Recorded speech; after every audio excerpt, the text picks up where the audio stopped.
Hey, hello, how do you do? Shady Doorags here. Guess what, guys? Your favorite Bojack Horseman content creator is coming at you with a top 10. Savage Books made a new video? Screw this nonsense, I'm going to see what Johnny Two Cellos just released. Guys, he said top 10. Clearly he's talking about Phantom Strider. Wow, you guys are mean.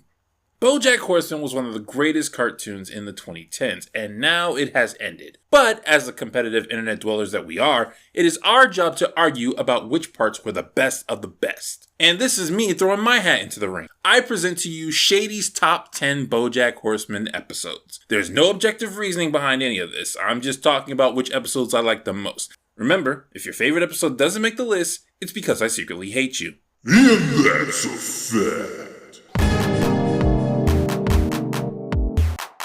One of the reasons this video took so long is because there were some episodes in the final season that made a great impact on me and would easily make my top 10. But I wanted to give those episodes time to air out and let the hype die down. This way I could see from a distance if they still hold up. The Face of Depression is one of those episodes, and I'm glad to say, even from a distance, I still greatly enjoy it. In this episode, after having gotten out of rehab, Bojack decides to travel the country, trying to find where to take his new life. Throughout the journey, he winds up helping his friends and family. He also alters his iconic look, giving him a physical change to go with his mental one. This isn't a side trip either. Bojack's sobriety and new positive attitude and mentality stay with him for several months. He seems genuinely dedicated to being the new person he pledged to be. It all ends with Bojack forgiving himself, believing that he's allowed to be happy. Looks like you found some solace in our show.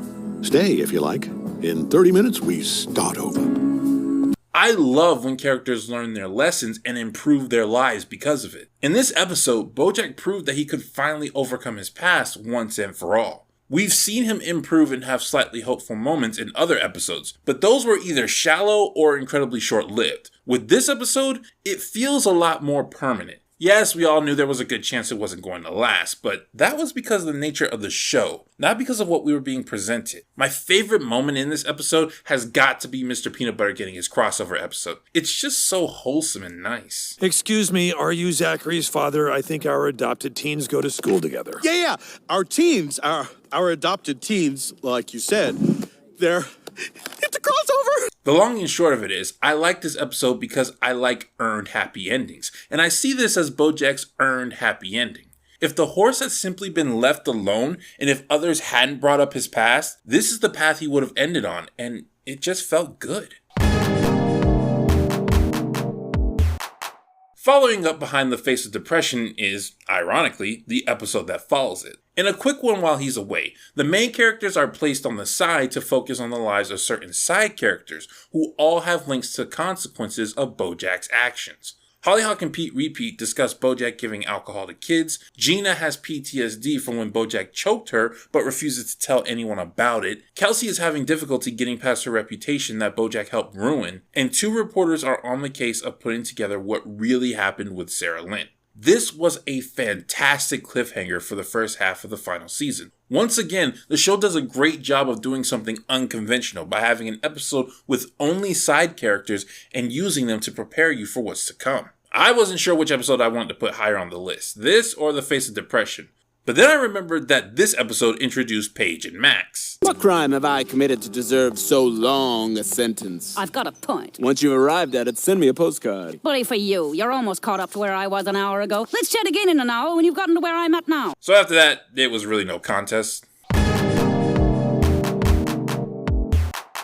With how depressing this show tends to get, we often forget that Bojack is classified as a comedy. The show is capable of producing some genuine laughs from its audience, some episodes being more focused on comedy than anything else. And there is one comedic episode in particular that stands out for me. I cheated on you! Did someone just say something? In the episode Surprise, Mr. Peanut Butter confesses that he cheated on Pickles right as his friends are about to throw him a surprise marriage. Trying not to make things awkward, everyone keeps hiding as Mr. Peanut Butter and Pickles fight. The episode cleverly deals with Mr. Peanut Butter's emotional problems while keeping the atmosphere incredibly light. Of all the comedic episodes in Bojack Horseman, I consider this one the best. This joke right here slayed me. And don't even get me started on Greg, that guy that I met once at the gas station. Why are you bringing him up? I don't know, but he sucks too.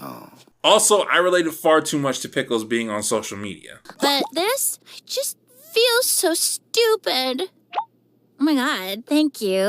Not even. Pickles actually becomes a much more interesting character when we see her interaction with her pickle pack. Growing up in a generation of social media, she has formed artificial connections with hundreds, maybe thousands of people, and she considers those connections to be a very important part of her. I understand your pickle pack is part of how you process pain. Wrong, Mr. The pack isn't part of anything. They are everything. This episode was great, but if I was going to make a tiny nitpick, I do feel that Diane got off way too easy. But if I go on that tangent again, we'll never get off it, so let's just move on. Right, Sarah Lynn? Sarah Lynn? Sarah Lynn? In this episode, Bojack feels upset about life yet again, calls up Sarah Lynn and asks her to join him on a bender. The two of them proceed in putting whatever toxic thing they can find into their bodies and wind up traveling to people whom Bojack has wronged to try and make amends. Alright, so I'm guessing this episode is farther up your list due to a particularly legendary scene, and it would be up mine as well had it not been for one tiny detail. Sarah Lynn's death was spoiled for me. Well, not really spoiled, but enough detail was given to me that I could see it coming from a mile away. I mean, literally, as soon as I saw Sarah Lynn's character and how she behaved way back in season 1, I knew that she was eventually going to die at the very end of an episode from an overdose. I'm at a place right now where I never need to grow as a person or rise to an occasion because I can constantly just surround myself with sycophants and enablers until I die tragically young.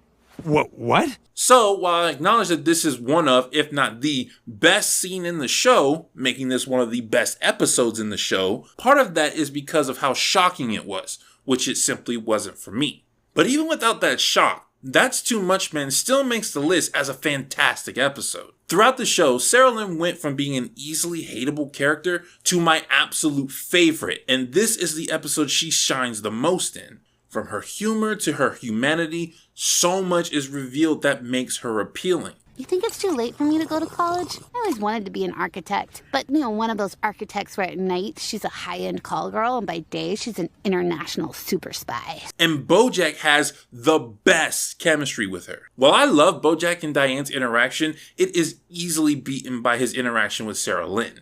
It feels father-daughterish and really shows how Sarah Lynn took Bojack's example on life to heart. You just say you're sorry for the things you did and you get a clean slate. So what? Just dirty up the slate again. Then you just make amends again. It's a never-ending cycle where you always end up feeling good about yourself. I'm not going to argue that the planetarium isn't the best scene in the episode, but what makes it all the more tragic is the hotel scene before it. Bojack, I don't like anything about me. Sarah Lynn finally understands how horribly she was living her life. And this affects Bojack so much because even now, he's still encouraging her to live that way. How she chose to live her life isn't his fault, but he'd be a fool to ignore his part in it. But there is still hope for Sarah Lynn. She's still relatively young and she's filthy rich.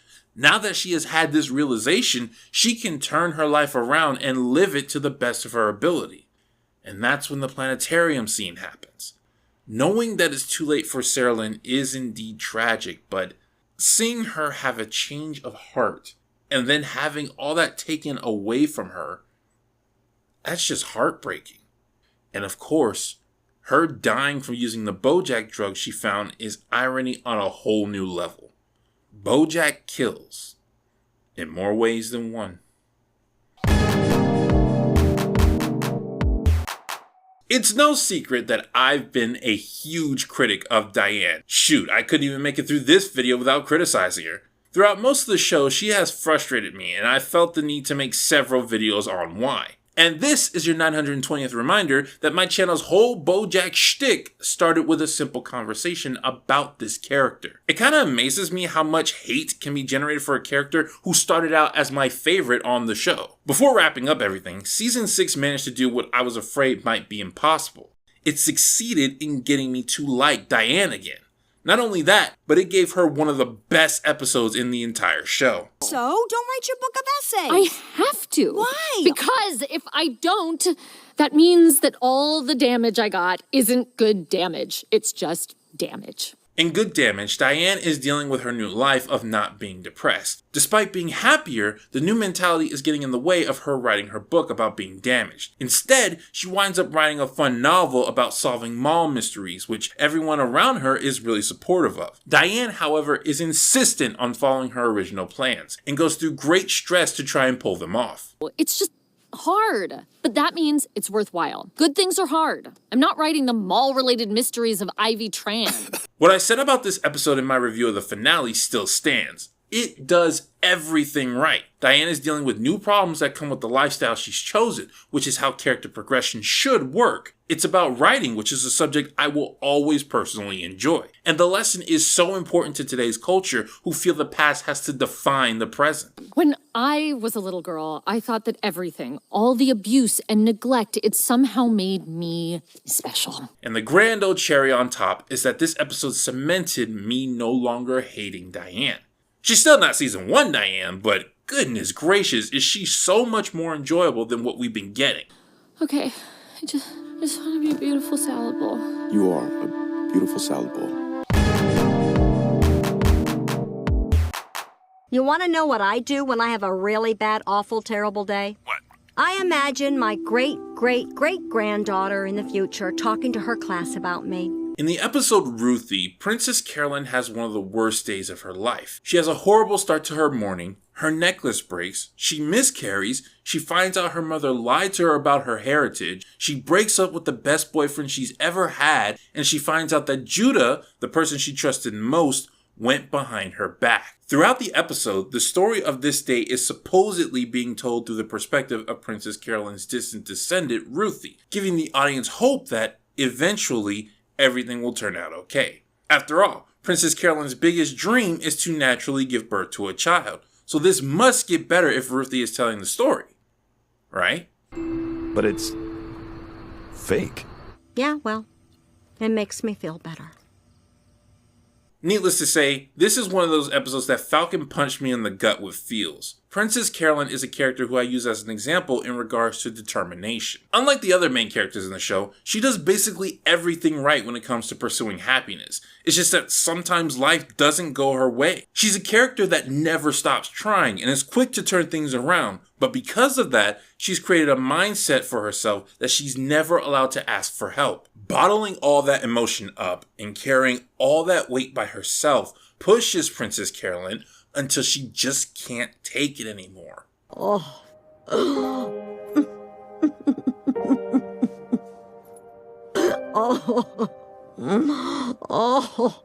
Seeing this character cry is much different than seeing Diane, Bojack, or even Mr. Peanut Butter cry. She is the one who fixes problems. It's haunting to know that even the strongest have their breaking points. And not only that, but that ending. Finding out that Ruthie was just Princess Carolyn trying to make herself feel better was so massively misleading and so brilliantly executed that I needed several months before I could function again. People have told me that this has been done before in other shows, so it does lose the originality points I gave it when I first saw it, but even still, it was effective. Ruthie, despite never existing, you'll also never be forgotten.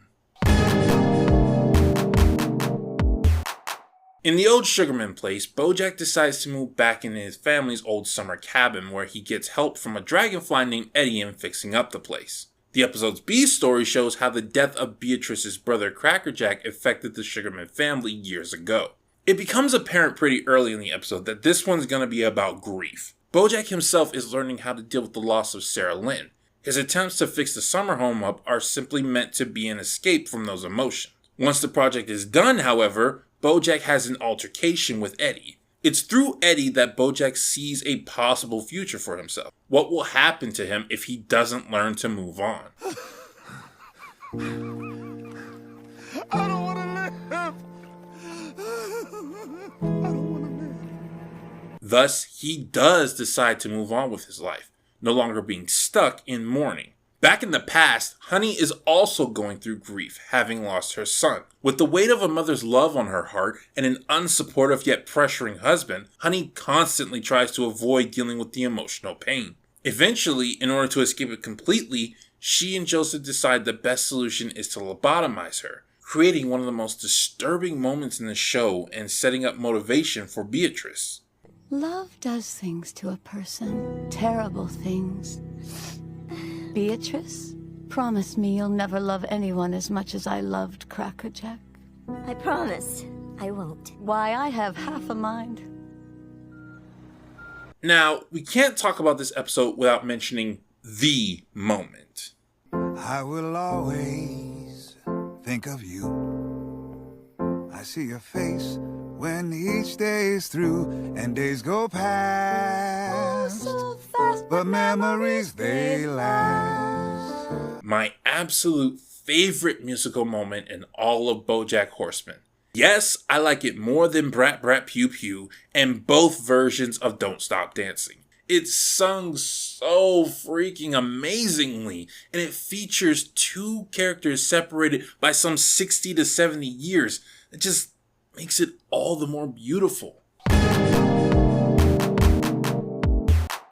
Empathy is a word that gets thrown around on this channel a lot. To see someone's reasoning, not necessarily agreeing nor excusing their behavior, but understanding why they did what they did, is very important to me. Bojack Horseman is all about this. We see things from the perspective of someone who, in any other story, would be considered the bad guy and would not be given the time of day. But despite the success of empathizing with Bojack, he's still relatable and likable. People don't necessarily see him as the bad guy or the villain, just someone who makes bad choices. How can the envelope be pushed further? How can Bojack Horseman show that everyone, even someone who is despicable and evil, deserves to have their story told? You just said... Time's arrow neither stands still nor reverses after all. It merely marches forward. Isn't that right, Henrietta? Yes, Mrs. Horseman, that's right. Time's Arrow portrays Beatrice's perspective while she's dealing with her mental problems. She relives key moments in her life and we live them with her. We see how she went from being a free-spirited, rule-defying young lady to a bitter old woman with hatred for her family. There's a ton of symbolism which I've gone over in past videos. And at the end, despite everything this woman has put him through, Bojack decides not to go through with exacting his revenge. It's growth he's desperately needed for several seasons, and because we got to experience Beatrice's past, we understand his reluctance to go through with it. Beatrice was a horrible person, but she's had her fair share of pain. Giving her more won't solve anything. This episode made my jaw drop in how understanding it decided to be of someone it spent so long portraying as evil. And it was here that I realized Bojack Horseman gets it. It understands empathy. Who is that? Ugh. Bye, Mom. Bojack? Mom? Alright, there's only 2 episodes left. You already know which 2 they are. You're just wondering which one I ultimately decided to put above the other. Don't worry, there is no tie. I'm not going to chicken out. When looking at the best of the best, there has to be a loser. And if you're asking my opinion, the loser is... I just got a free churro because my mom died. No one ever tells you when your mom dies, you get a free churro. I know. It was a difficult choice, okay? Free churro is such an amazing experience. It's a miracle that there's something on the list better than this. In this episode, Bojack gives a eulogy speech about his mother. That's it.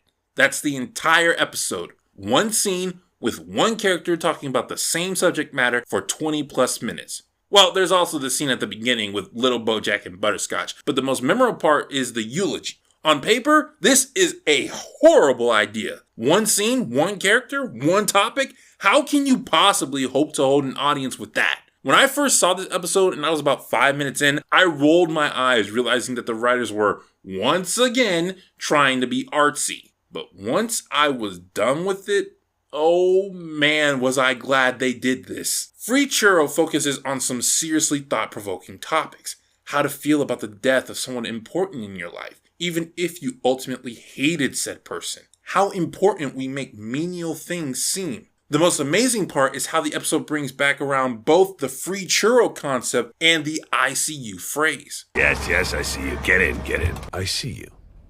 It's the last thing she said to me.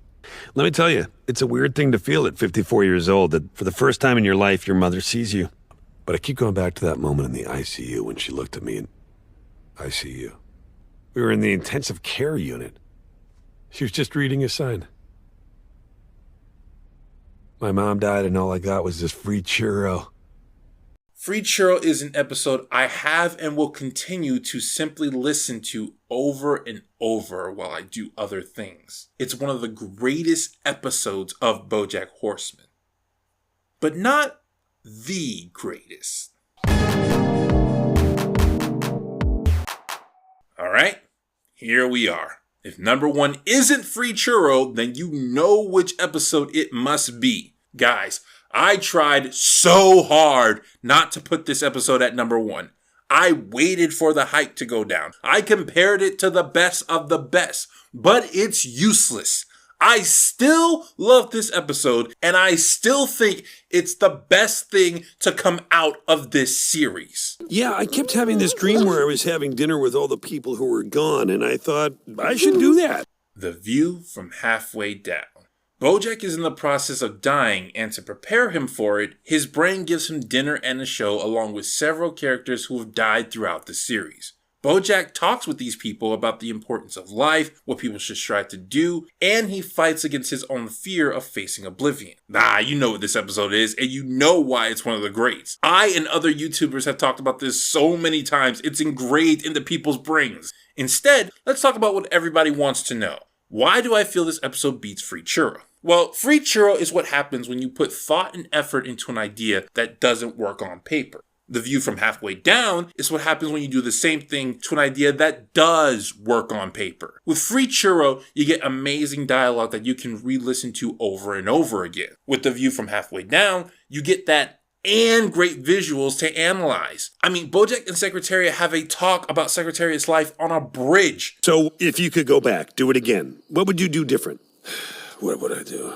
I wouldn't have cared so much. Cared about what? Racing? About everything. There's so much you can say about that alone. Free Churro only has Bojack giving the insightful commentary, while The View from Halfway Down has a plethora of characters. Seeing her, Beatrice, and especially Sarah Lynn return was a wonderful experience, and hearing them talk about the importance of life just instantly made me want to click rewind. But it gave millions of fans a show they will never forget, and that is worth something. And as stated earlier in the video, this is not an objective list. While the words said in Free Churro are very thought-provoking, I don't personally relate to them. I've never had a close person whom I wanted love from but didn't receive it pass away. But I do fear death, and I do contemplate the meaning of life on a daily basis. Secretariat's poem alone is on par with Bojack's Free Churro speech. The amount of perfection that this poem has in its diction and execution is wondrous. You're flying now. You see things much more clear than from the ground. It's all okay. It would be.